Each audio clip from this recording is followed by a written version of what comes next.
Hey everyone! In today's video, I'm going to show you a brand new way to get Delta Executor on both iOS and Android. As you can see on my iPhone, I already have it installed and running perfectly. The best part? There's no key required, so you don't have to deal with any extra steps or waiting around. You can start using it right away. Getting it is actually super simple. Just follow along with this video and make sure you don't skip any steps.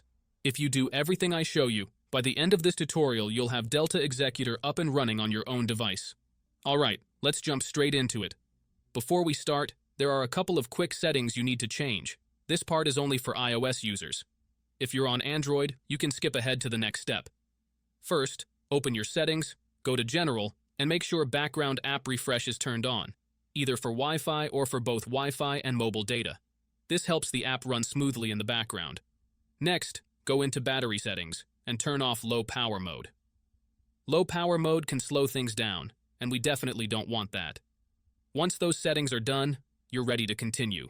Now open your internet browser. In my case, I'm using Safari, and go to delta-install.com. This is the website where you can download Delta Executor. When you're on the site, you'll see some information about Delta and how it works. To download it, just tap the download button and choose your device, Apple or Android. The download might take a moment depending on your internet connection, but once it's finished, you'll see a confirmation page telling you the app has been installed and to check your home screen. At that point, Delta Executor should appear on your home screen and you're good to go. If this is your first time using the site, there may be a couple of extra steps. But don't worry, it's really easy. You'll be redirected to a page with a short video tutorial that walks you through everything step by step. You'll just need to install a couple of apps from the App Store or Play Store, depending on your device.